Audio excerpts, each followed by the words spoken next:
We are going to listen now to the keynote lecture of this morning, and after it, we are going immediately to the groups for the workshop sessions.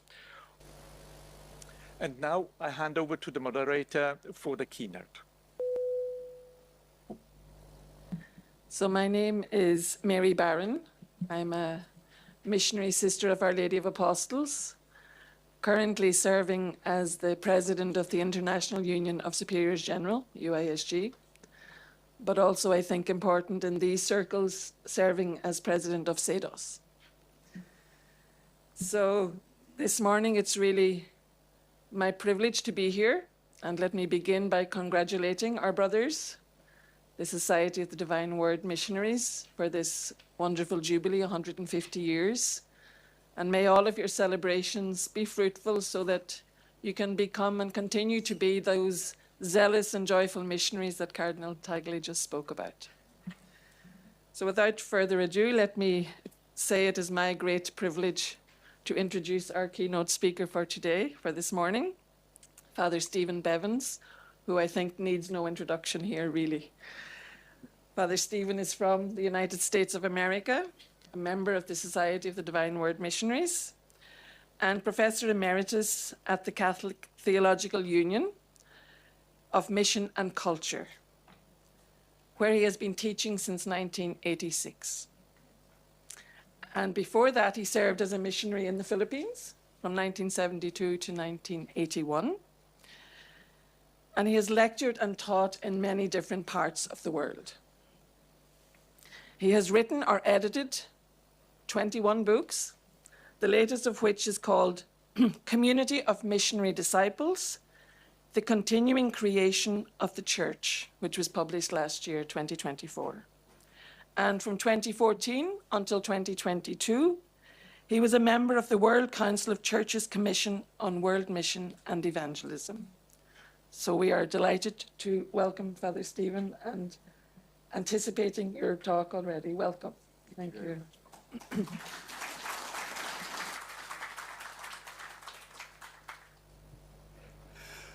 Thank you very much, Mary, and good morning to all of you. It's a real joy to be here to kick off this celebration of mission and reflecting on mission during this 150th anniversary of the founding of our society. As you see, the title of my keynote address is the title of this conference, The Mission of God, or Missio Dei, in Today's World, Healing Wounds, Challenged by Postmodernity, Learning from Cultures Inspired by Religions. Just a little bit of introduction about this idea of Missio Dei. The theology of the mission of God, or Missio Dei, which is, of course, the underlying theme of our Jubilee Conference, is undoubtedly the theology that grounds the theology and practice of mission today.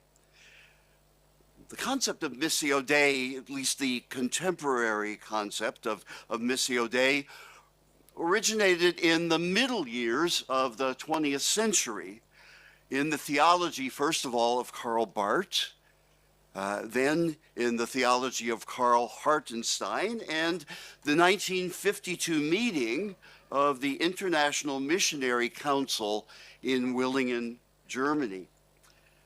In the Catholic Church, this idea was taken over by the Decree on Missionary Activity Ad Gentes at Vatican II. And it has found expression in papal teaching, especially in John Paul II's Redemptoris Missio, and also Pope Francis's Evangelii Gaudium. Missio Dei can be spoken of as Missio Trinitatis, or the mission of the Trinity. The great David Bosch, in his extraordinary book, Transforming Mission, says that the concept is understood as being derived from the very nature of God. It was thus put in the context of the doctrine of the Trinity, not of ecclesiology and soteriology. And as Bosch continues, it is not the primary activity of the church, but an attribute of God. God is a missionary God. Quoting Jürgen Moltmann, he says, "It is not the church that has a mission of salvation to fulfill in the world. It is the mission of the Son and the Spirit through the Father that includes the church."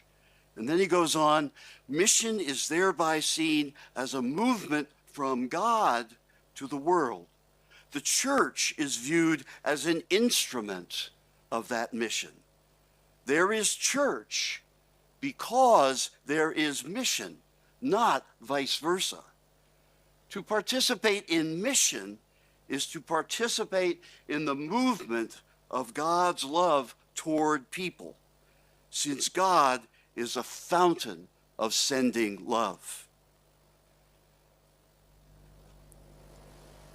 In an important article on the theology of mission, the eminent German Protestant missiologist Theo Sundermeier reflects on the theology of Missio Dei in the context of what he calls the salvation history model of mission theology. And this understanding of mission, he says, receives its classic presentation in the work of the Swedish missiologist Bengt Sundler, who writes that God's mission begins with the call of Abraham and Sarah in Genesis 12. My own sense, however, is that God's mission begins much, much earlier. In fact, it begins at the first nanosecond of creation. Mission is then understood eventually as human beings accepting the invitation to join in God's mission, working with God to complete God's work of creation. So from the very beginning of creation, as I've tried to narrate the history of salvation in my own writings, God has been present and active in what might be called an intertwining dance of spirit and word. A dance that begins and continues throughout the universe's 13.8 billion year history. Australian theologian Dennis Edwards writes that the Spirit is the immanent energy of love at work in evolutionary emergence. And the divine word is the attractor. So in this perspective, the Spirit offers creative visions of possibilities.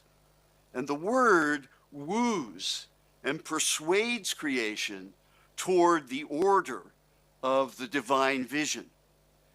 Now, while this dance goes on always and everywhere, in every particle of the emerging universe and in the history of all peoples, we can trace this dance particularly in the history of Israel and Israel's scriptures. And then, in the fullness of time, through the power of the Spirit, the Word becomes flesh in the person of Jesus of Nazareth, who's anointed by the Spirit at his baptism to bring good news to the poor, to heal those who are in any way afflicted, to bring freedom to those who are oppressed, and declare a year of God's favor. Jesus' Spirit-inspired dance was to embody, to demonstrate, and to proclaim what he called the kingdom or the reign of God. Well, this kingdom or reign of God is God's dream of, as the activist Jesuit theologian Gregory Boyle says, God's dream of radical kinship, among every created being.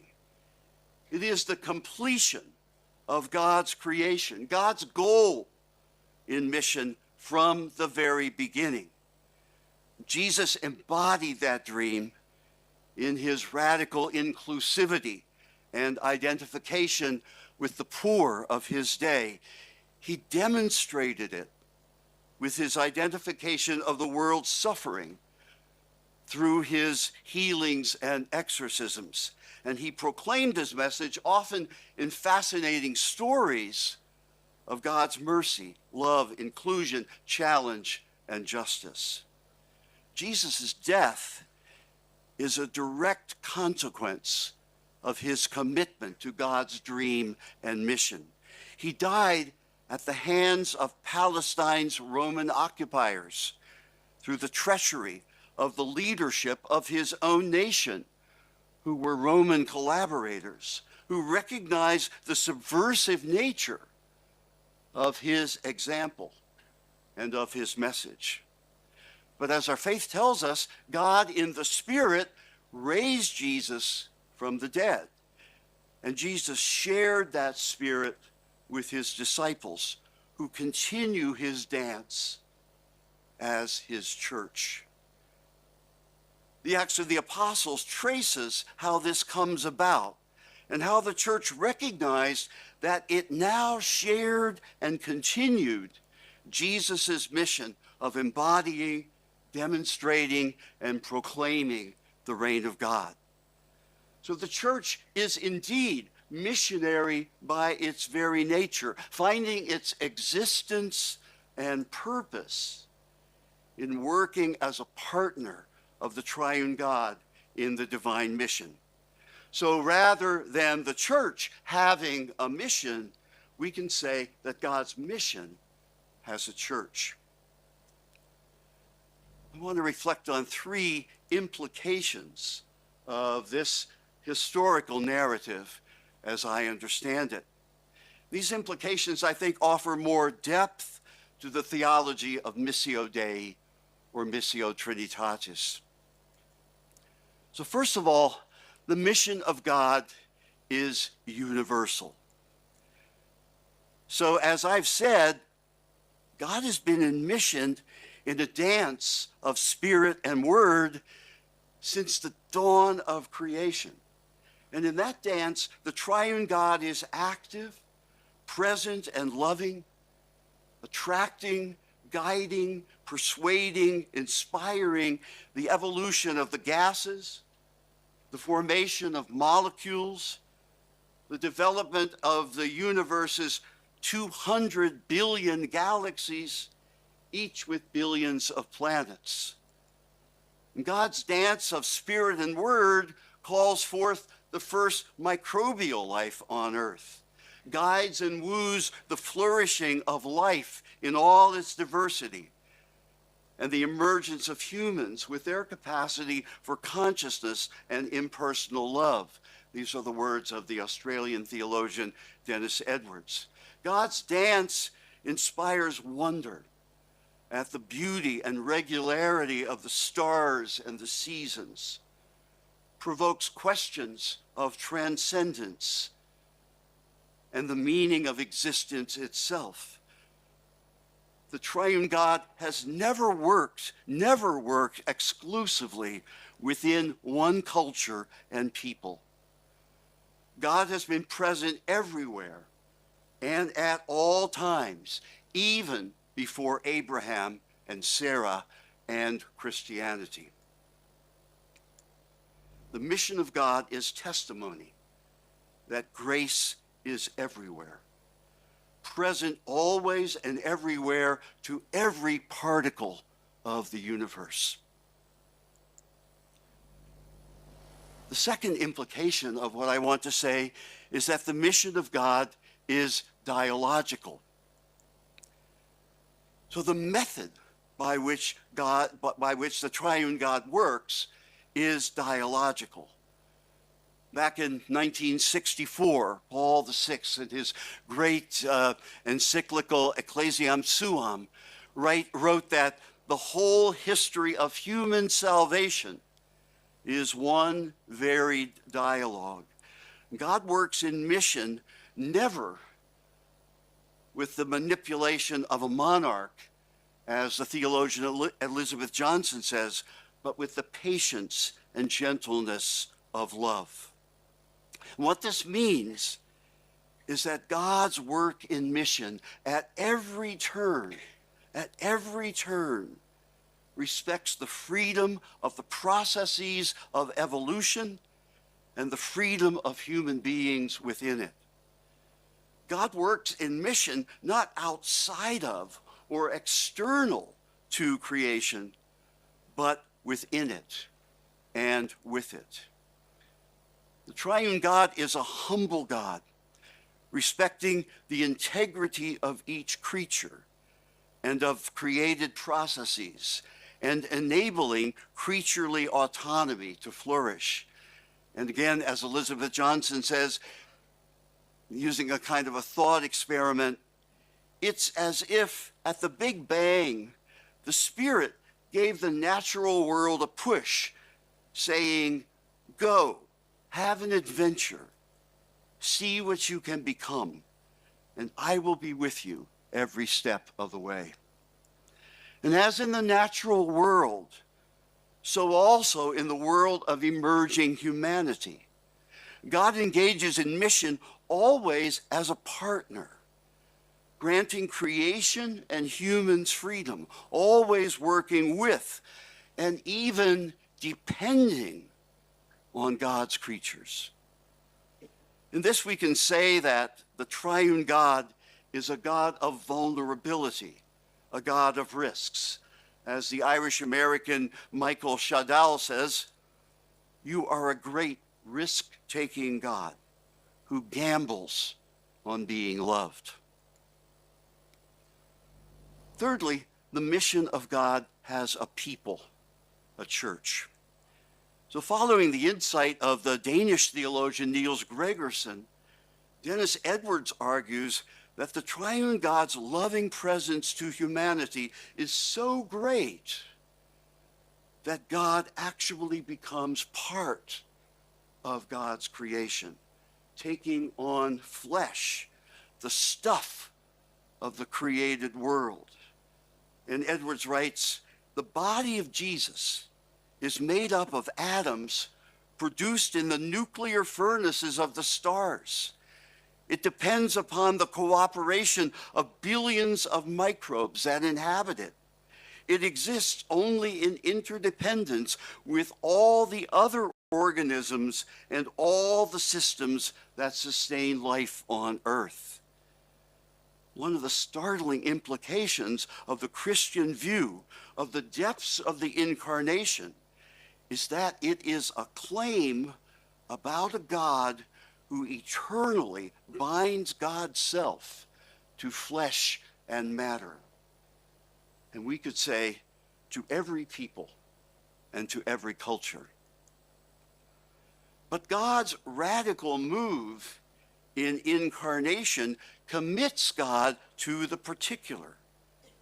In Jesus and the Jesus community, God reveals the divine nature of vulnerability, of humility, risk-taking, and partnership. I think in a particularly clear and embodied way. The church is now a partner in God's mission and must engage in mission in the same way that God does from the first moment of creation. It embodies, demonstrates, and proclaims to the world God's dream, but it does it with the same freedom-respecting action, the same humility, the same vulnerability, the same mercy, the same inclusiveness, the same commitment to partnership, the same attitude of risk-taking as the triune God. So from this perspective, we can say, in contradistinction to Stephen Neal's famous critique, he said that if everything is mission, nothing is mission. I would say, from our perspective, if everything is mission, everything is mission. The mission is not just proclaiming God's dream for the cosmos to those who have not yet heard it. As I've argued, it's about our work of pastoral care, our working for the unity of all Christians, our working for the re-evangelizing of a secular world. It is, in Pope John Paul II's words, a single but complex reality which develops in several ways.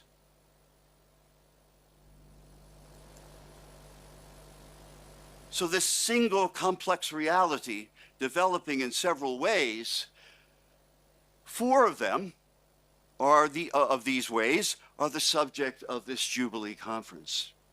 Healing wounds, challenged by postmodernity, learning from cultures and inspired by religions. So as I conclude my reflections, I'd like to speak briefly on these four ways that the church, and particularly the SVD, participate in God's mission today. Heal the wounds.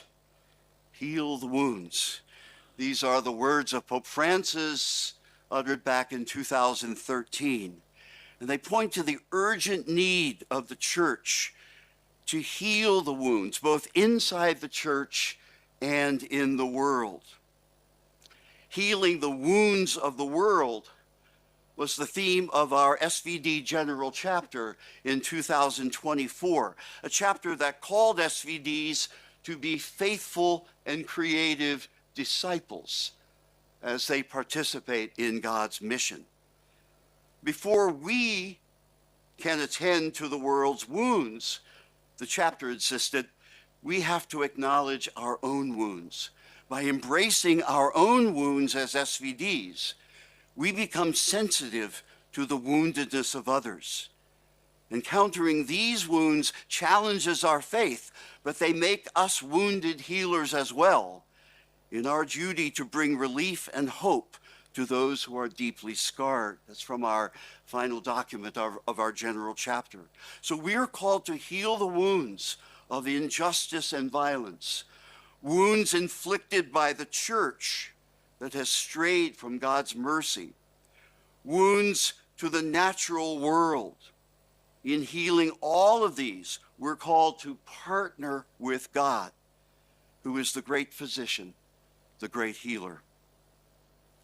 And as we partner with God, we're called as Christians and SVDs to partner with others outside our church, outside our faith, with others of no faith, but with compassionate hearts who work with God, perhaps unknowingly, for the healing of the world's wounds as well.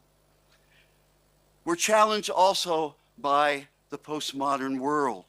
We must, in the words of Thomas Halleck, realize that postmodernity's secularization has not brought about the end of religion, but rather its transformation. And he writes that the time has come for the self-transcendence of Christianity. If we manage to resist the temptations of self-centeredness, as well as collective narcissism, clericalism, isolationism, and provincialism, we can make a significant contribution to a new, wider, and deeper ecumenism. And we learn from the world's cultures.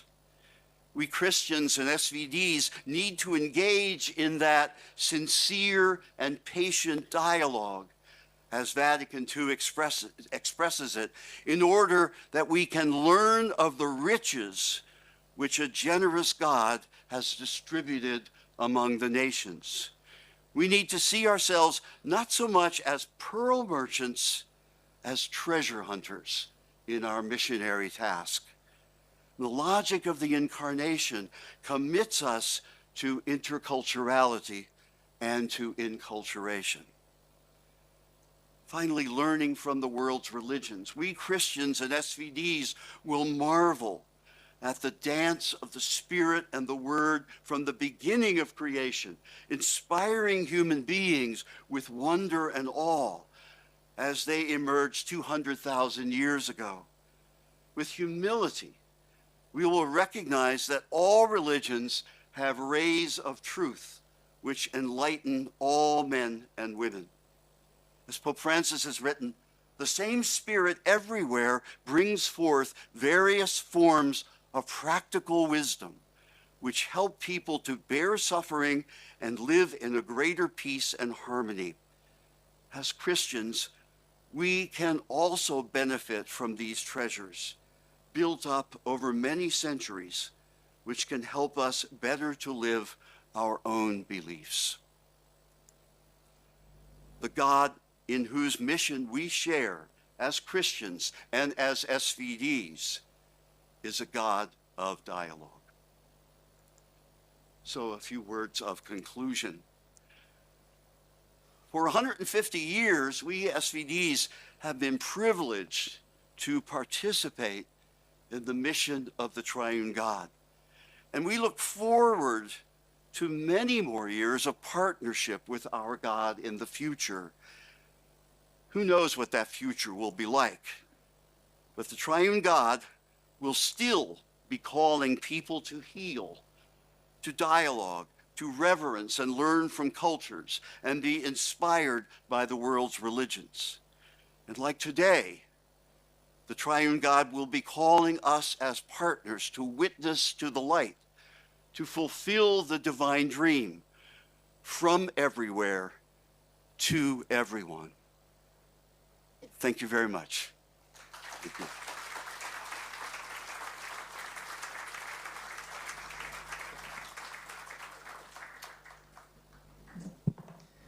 Thank you, Stephen, for this very profound and thought-provoking presentation on the Missio Dei. I think there's some beautiful images that you've presented us with. The first for me was that image of God. The mission of God begins in that first nanosecond of creation, right from the beginning. And then the invitation to we human beings to partner with God in mission.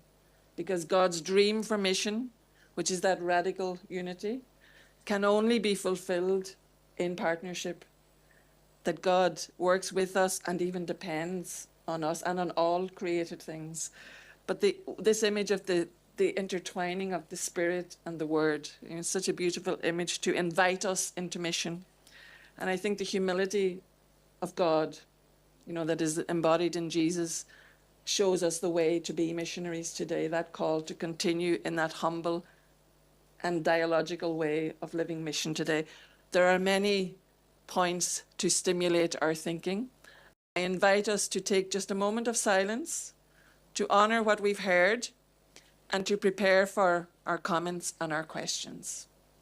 Thank you very much. So I now invite you to put your questions to Stephen, your comments. We will gather 3 to 4 questions and then invite Stephen to respond, if that's okay. And as you ask your question, if you can just say your name and your congregation or diocese, please. Welcome. Thank you. My name is Stanisław Groć. I'm an SVD. Steve, thank you very much for the presentation. You've answered that partly in your lecture already, but could you please once more say clearly what this mission of God is? What is God up to? Because you talked about the beginning of it and how it develops, but what is God up to? And the second question or observation is I'm sharing your view that God has never worked only with one people. But when we think about it, is it not a step away from this theology of the chosen people? And the stress put on the fact that God had chosen one particular people and focused on one particular group with all the consequences. Thank you. Father Giadio De Biasio, Italian, diocesan priest, little theologian. Okay. Father Steve, thank you very, very much. You assumed so much. In fact, the deep incarnation of Elizabeth Johnson, Gregerson, Dennis, et al. There is, for me, a little big problem connected with the problem of evil, the problem of original sin, the problem of human sin, the structure of sin, and also the problem of the biological law, because all biological life is connected with the death of other species. In this created universe, there is the strong process of the sufferings, the death, also for human being, also the sin. Now, in Elizabeth Johnson, in Creation and the Cross book, she wrote about God and Christ as the accompaniment of all creation, also human being. But, in fact, in this perspective, God is also the causality of the death, of the sufferings, of the violent law of biological life, with the causality of this process. And what is your personal perspective? Thank you very much. Thank you. So first of all, from Stan, what is God up to? Well, I would say, in a way, I think I've said it, Stan, and God doesn't have a blueprint. That's the whole point of. I can't see you over this mic, but that's the whole point of my evolutionary perspective. Is that God has a dream of a completed creation with the participation, the freedom, and the cooperation of all of creation, and so that's what God's up to. God is calling forth the world in partnership with humanity, and in particular, I'll get to this, the second part of your question, in particular with Israel and the church, to create a world of radical kinship. So God doesn't have a blueprint. God has a dream. God has a vision, And I personally don't think even God knows what that will look like, except that it will be the work of freedom, and it will be the work of some kind of radical harmony or kinship, of all peoples and all creation together. In terms of the chosen people, I think what we have to remember is that Israel was never chosen for privilege. Israel was chosen for mission. Israel was chosen, Genesis 12, in you all peoples will find a blessing. And of course, the tragedy of Israel in the history of salvation, that Israel always thought that they were better than the others rather than the servants of the others.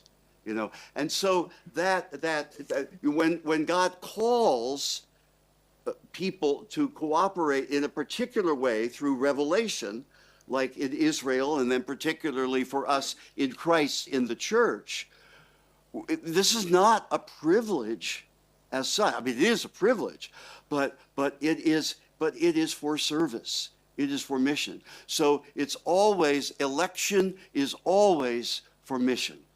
And that has happened since Genesis 12.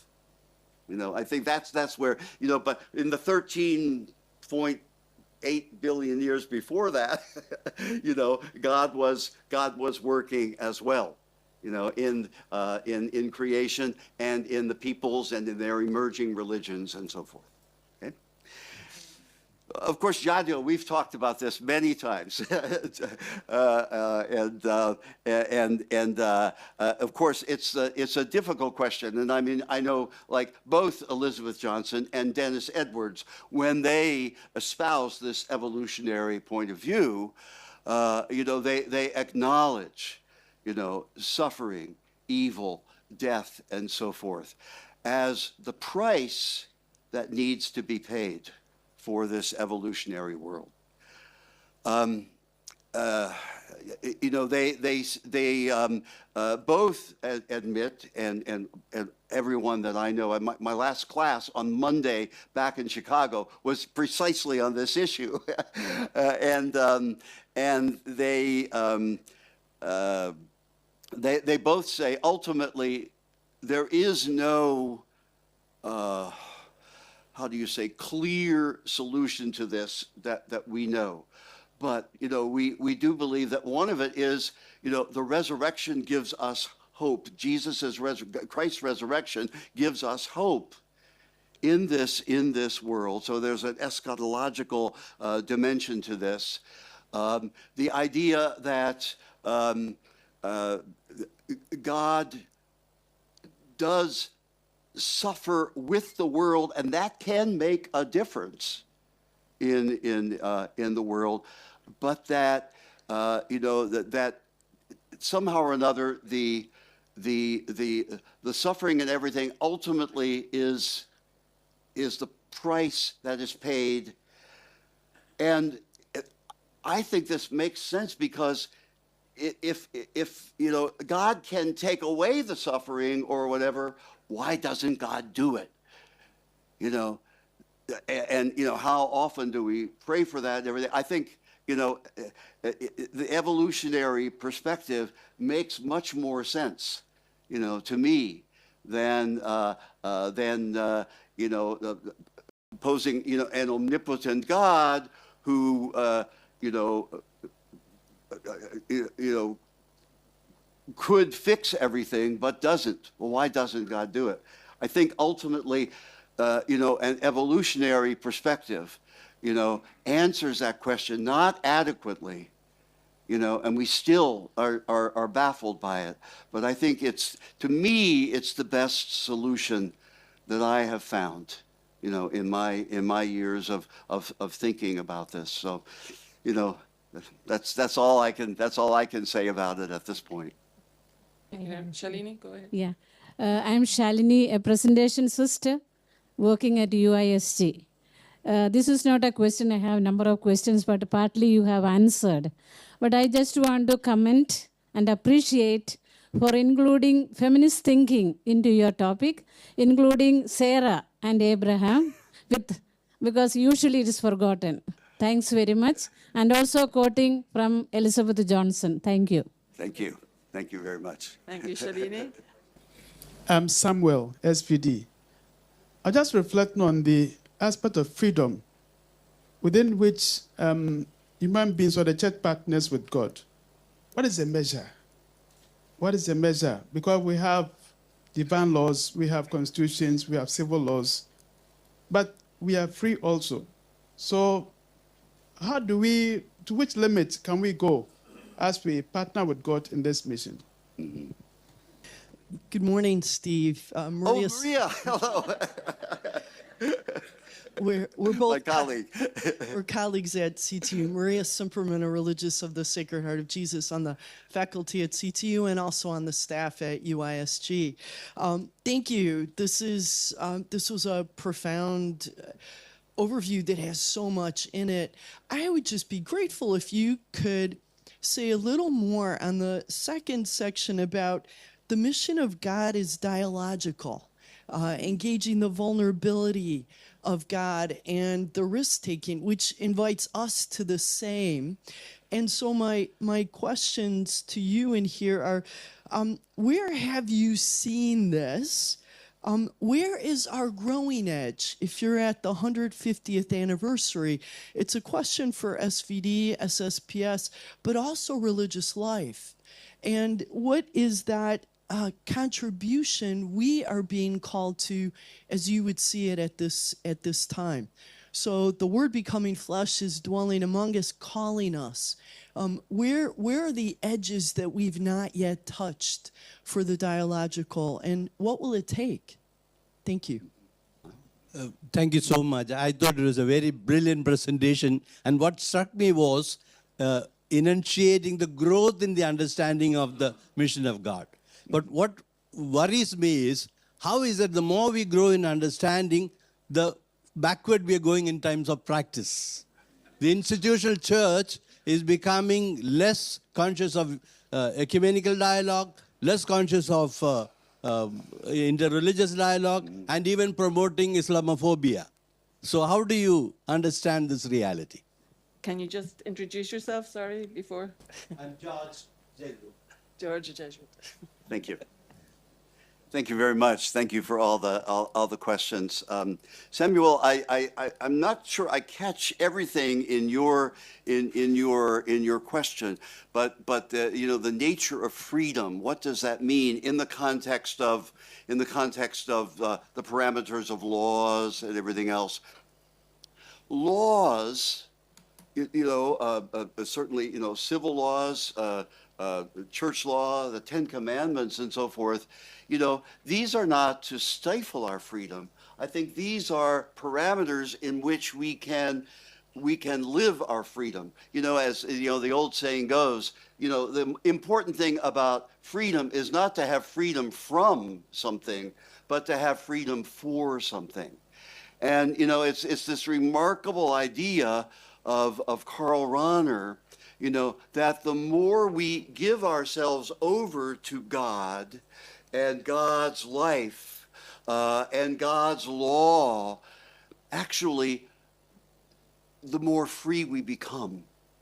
Because freedom is lived out within the parameters of laws. Now, laws can, be set up for their own sake, and then they are destructive, of course, but true laws are actually ways that can enhance and help us develop our freedom, I believe. So that's how I would see this. We need to live, obviously, within the laws of nature. We can't jump off buildings. We can't fly. We're free to do it, but it won't help. And the same with the other laws. That laws are meant for the flourishing of humanity and for the regularity of creation. Imagine if creation didn't have laws. We wouldn't know if the sun's coming up tomorrow. So there's there's that aspect. So that's how I would answer that. In terms of dialogue, Maria, and thank you. It's so good to see you. It's been a while, but I think that this is really one of the great challenges of today. And of course, I mean, you know this better than I. This is the challenge in our communities and in our church of synodality. Synodality is all about dialogue, and it's not something, oh, this is like a new idea. This is rooted in the triune God. This is rooted in mission. It's no accident that, the synod is about communion, participation, and mission. So I see that, and I see, this idea of synodality, and we really need to be converted to this, from the bottom up, from the top down. I mean, absolutely. I see this with an idea that we have developed in our own society, the SVDs.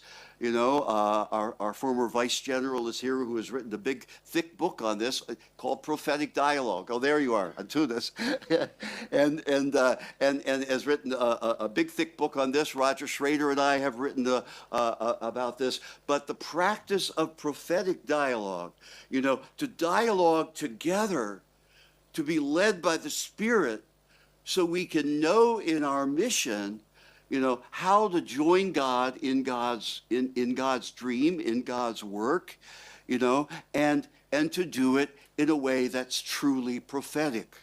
Whether it means, entering into interreligious dialogue, or simply living our faith, in a difficult anti-Christian situation, or confronting the powers that be about injustice, et cetera, telling the truth in an age of fake news and so forth. All these things, I think, should come out of our dialogue, and it's all contextual. You know, what mission will be like in Brazil today will be very different from what mission will be like in the United States or in Italy or in Indonesia today. You know, everything is contextual, and it comes out of dialoguing with the situation and dialoguing with each other. In terms of practice, I totally agree. It's so sad that we seem to be, you know, taking steps backward. But I think this is Pope Francis's challenge. I think it's the Triune God's challenge in mission.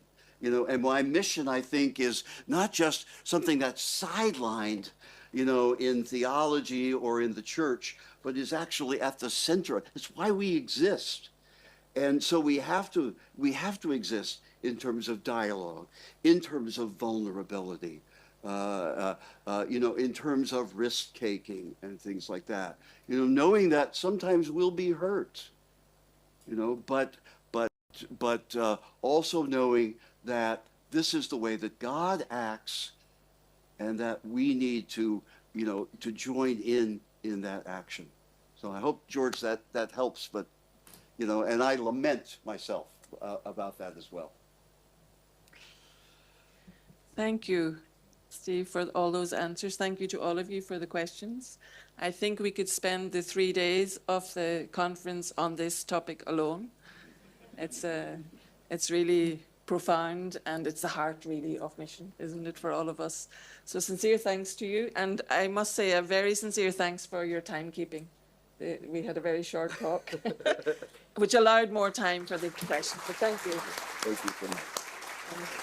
Back to Christian.